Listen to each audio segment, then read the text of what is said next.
Back with us on the SportsMax zone, and allow me space at the top of the show to say happy birthday to our producer, Ramesh Stewart. I didn't know this. I was just sat here. Mariah whispered to me that today is Suti's birthday, Lance. He shares a birthday with Stetson Wilshire. Yeah. Also known as the Red Plastic Bag. Oh, RPB. Multiple Calypso King of Barbados. And he's Gemini, which is good. So happy birthday, Suti. And RPB. I didn't know this though. Yeah, happy birthday, Ramon Stewart. And thanks Suti. for everything that you do for us on a daily basis. Yeah, endorse. All right, we start today's show by taking a more in-depth look into the contract signed by the Trinidad and Tobago Football Association, TTFA, with the English-based kit manufacturer Avexport. We'll also look at a contract handed to a senior executive of the TTFA and whether that contract abides by the terms mandated by the TTFA board. But let's start with Avexport. In January this year, the TTFA President William Wallace and General Secretary Ramesh Ramdan signed a kit deal with Avexport.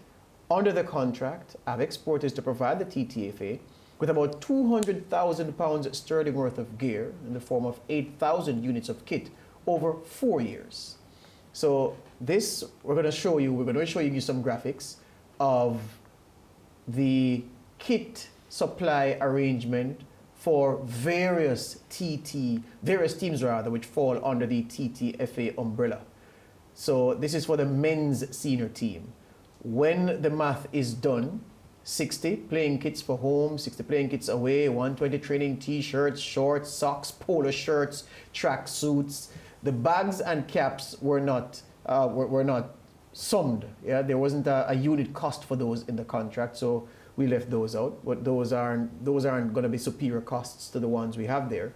So when you put all of that together, 780 pieces for the whole kit arrangement for the men's senior team, £19,668,000 sterling, of course. The shipping costs and applicable duties and taxes not included. But you would expect that you wouldn't pay duties and taxes just for the men's senior team allocation alone. The duties and taxes will be on the aggregate number of kit or pieces of kit that the TTFA would be importing at any one time. So that cost, that taxation and duties cost, would be a round figure and not necessarily don't apply to each one of the slides we go through. All right, so that's for the men's senior team.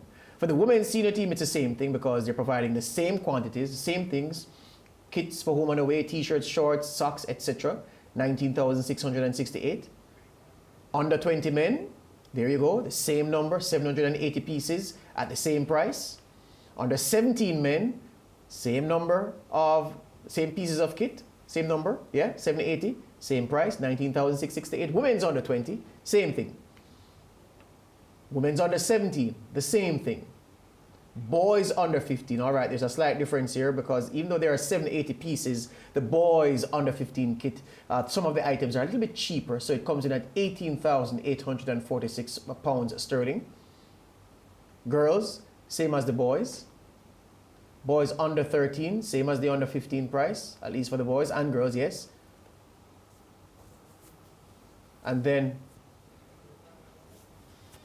so, all right. If you are to look overall, when they say gifted pro kit, they're talking about what they are giving to the TTFA Avexport. The value of the kit that Avexport will give to the TTFA each year of the 4-year contract is £194,682 sterling. Multiply that by 4 for the 4-year duration of the contract, you get £778,728. Again, you're to add shipping costs to the whole of that and duties and taxes as applicable at the point of entry. Now, remember that the TTFA has obligations under the contract with Avexport. Avexport says, in order for us to give you kit to the value that we just looked at, you must purchase and pay upfront for 7,500 replica shirts each year for resale at a TTFA retail outlet partner. We're going to come to the retail outlet partner soon. And that the TTFA or its sponsors must purchase 125,000 pounds sterling in Avec branded products each year. So we did some math last time. 4 times 125 is 50. Well, 4 5s 20, 4 12s 48. There you go. That's 500,000 pounds right there that they must purchase over 4 years. And shipping costs again, duties and taxes. So the 7,500 replica shirts that the TTFA is obliged to purchase and pay for in advance if it wants to get the gifted kit allowance from Avec Sport, that will cost, if you work it out, we did a calculation and came up with a £28.57 unit cost, based, of course, on the price in Schedule 1 of the contract. That works out, those replica kits, to a spend of £214,275. The lump sum purchase that is required under the contract is a £125,000 expenditure each year. So the total per year is £339,275 and 4 years, £1.357 million. Now stay with this graphic. Let me just do one more thing to make sure the viewers understand what's going on.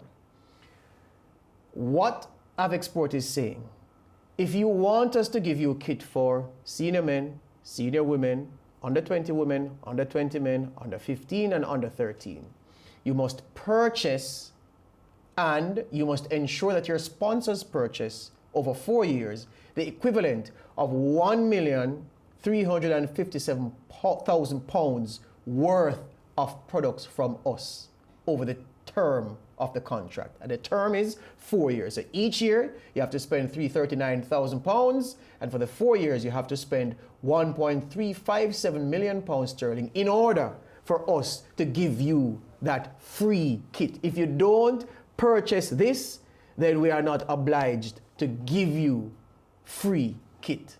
Okay? That's exactly what this is saying. So, where are we now? We're talking about a situation where a kit deal, and if we take time over a kit deal, people might say, well, what is this strange in the world of kit deals being negotiated? Yes, because let me explain. A kit deal represents for most clubs the biggest part of their revenue in any one year, or for the term, for the duration of the contract that they enter into the agreement with the kit supplier. If we use an example like, say, Manchester United. Manchester United has a £75 million kit deal with Adidas. Yes? Well, £75 million kit deal with Adidas. If it is that under that kit deal, Adidas pays Manchester United that up front, yeah? But that's for 10 years, 75 million per year for 10 years. So it's 750 million over 10 years. And I'm talking about Manchester United and Adidas, so just using an example. Under that deal, Adidas has already calculated up front that it will make £1.5 billion off the deal. They are paying Manchester United £750 million.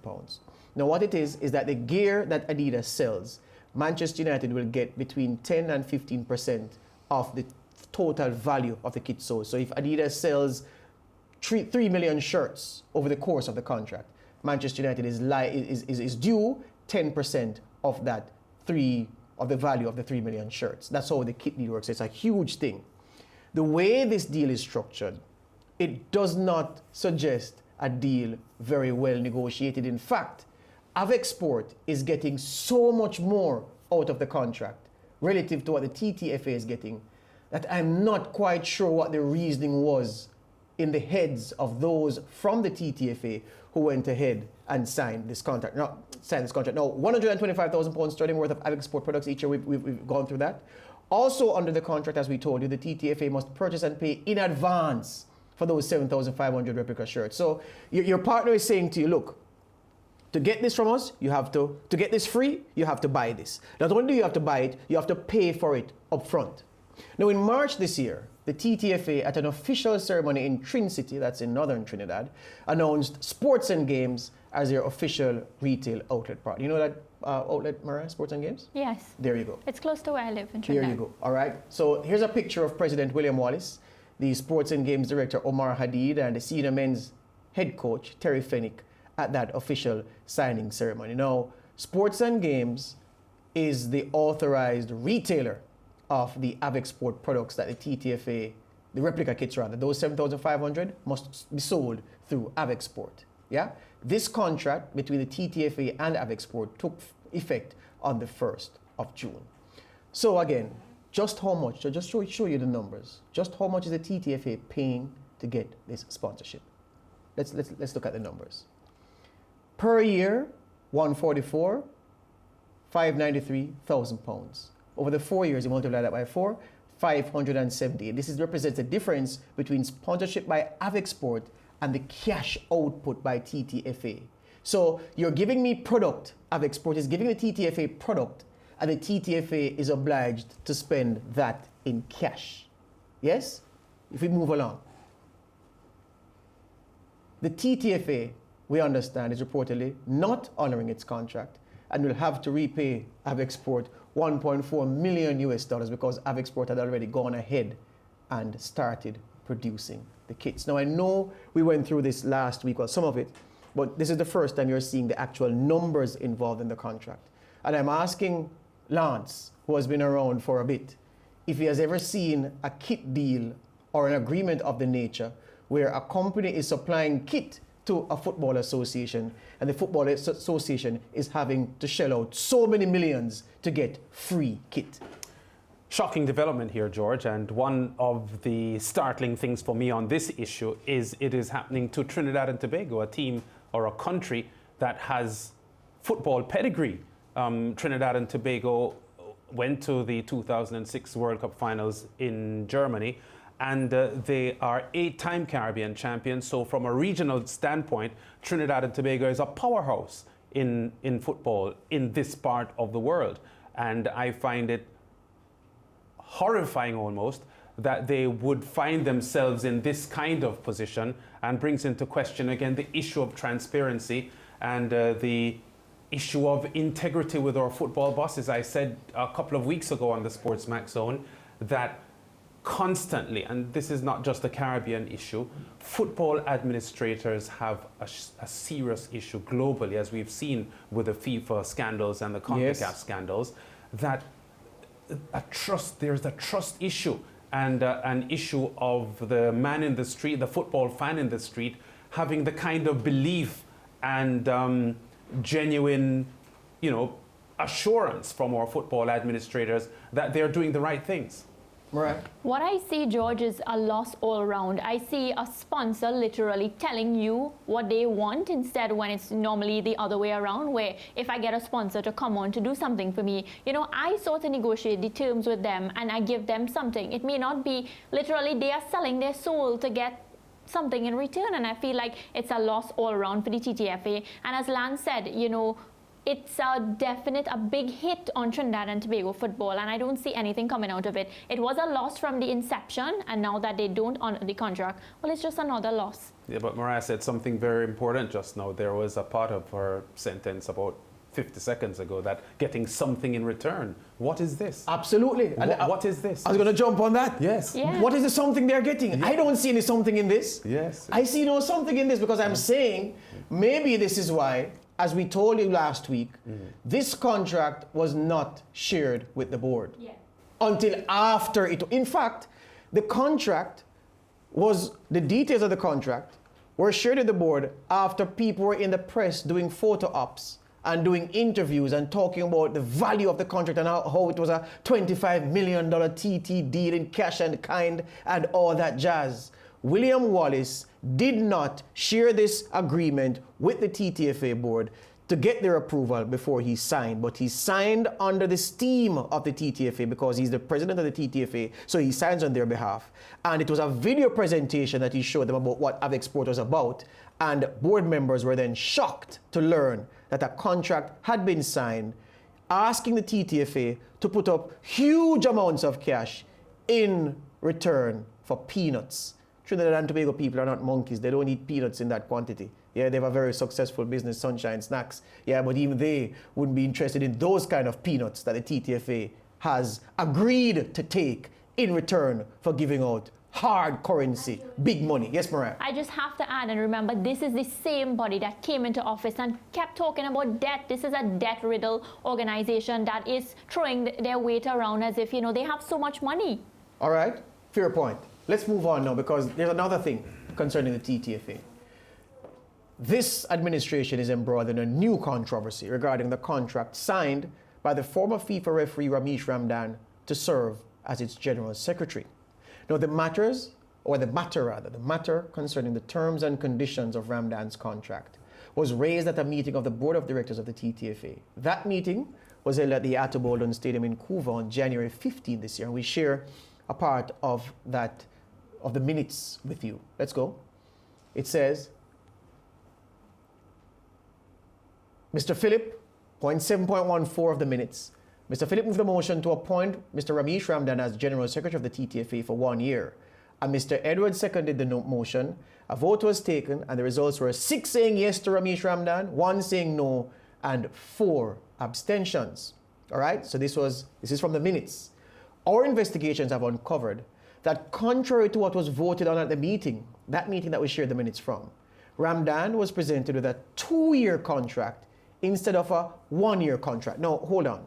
Why is it important? You may say, well, what's the difference between a 1-year contract and a 2-year contract? Well, Mariah just set the tone for it. She said, this administration came in, the TTFA was cash-strapped, and they vowed to tighten things up.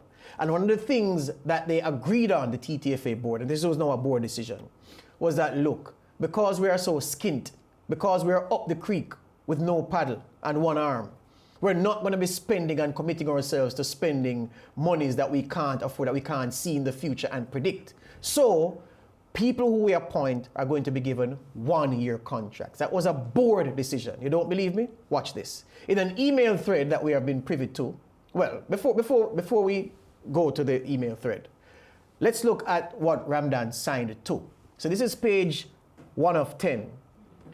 This is page 1 of 10 of Ramdan's contract. Let's go to page 2. Page 2, point 2, January 1st, 2020, 24 months. 24 months is 2 years, correct? At a contract and so forth, sir. So there it is. If you go to the back of the contract, if you have it, I want to see the signature page if you have it. All right, the signature page, we'll show you another time, but we have that on the thing.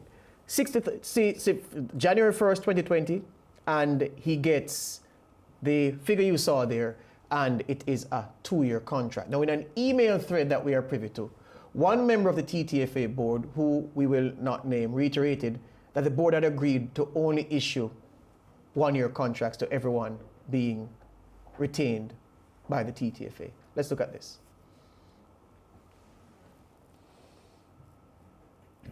All right. So, dear all, as it relates to the above subject matter, I support the recommendation of Terry Fennick.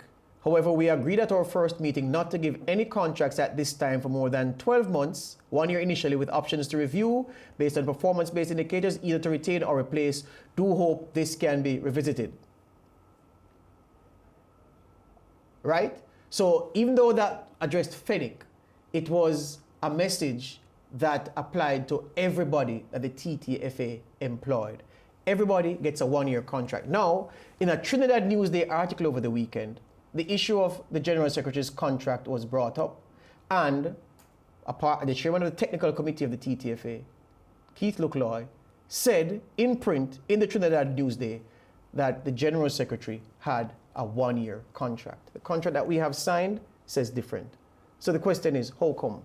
How is it that the board approved the 1-year contract for Ramesh Ramdan, and yet the contract that the man signed to is a 2-year deal?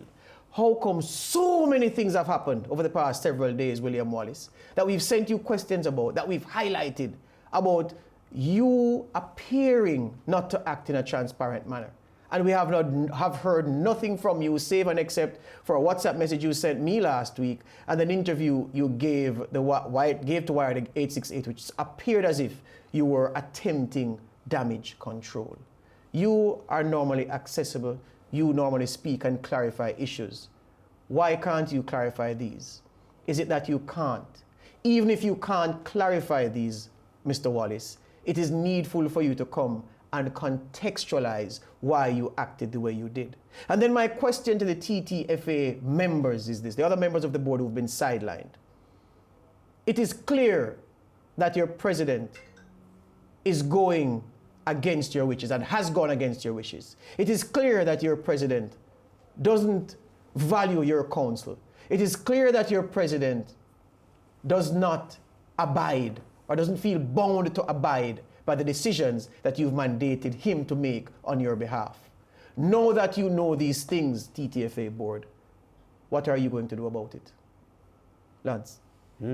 Well, I saw one report, Keith Luckloy, who was the engine room behind this slate that propelled the elected TTFA to the governing position back in November of last year, dissociating himself from some of the decisions that Wallace had made. So I guess certainly in that narrative, there is a public statement coming out from Keith Luckloy that he has some issues at the moment with some of the decisions William Wallace has made. I'm not sure how far that will go and what that represents as the sideline TTFA group is concerned.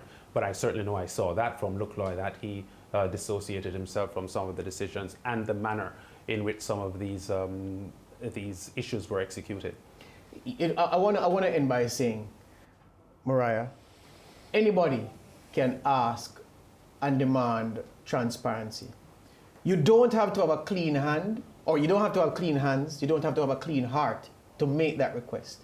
It is helpful if you do, but in the case of William Wallace, it appears. You realize that we've been cautious, Mariah, not going to conclusions, despite what the obvious evidence leads us to do. We're asking him to answer us. We're giving him the opportunity, George, and he hasn't, the fact that he hasn't come to the forefront, we are left with nothing but imagined stuff. And that's what we want to avoid, right? That's what we've been reaching out day after day to him. And again, the board members, it appears you have been betrayed. And they feel, listen, I've been in contact with one board member and they feel extremely disrespected. George, it's not one time their decision was overridden, It's 3 times that we know of. What about the other times that we don't know anything about? The question begs. You have been ignored by your president. He's left you out to dry. Your word means nothing.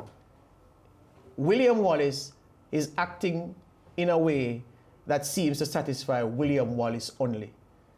The question for the board, again, I'm restating the question. You have this information. What do you now do? He's not answering questions in public. I don't know, well, based on the people I've spoken to, he's not been speaking squarely to the board over the past few days. So you have a president who is running a TTFA that is staffed by him, led by him, administered by him, and him alone. You are there at the TTFA board in name only. He comes to you for consultation now and again, and when you say, okay, this is the consensus position, he ignores it and does something else. What are you going to do? That's a question this afternoon. I've come with many questions over the past few days. Today, I'm only asking one, and I'm asking it of the TTFA board. Now that you know how your president has been leading the organization, what are you going to do about this? We take the break. Back with more.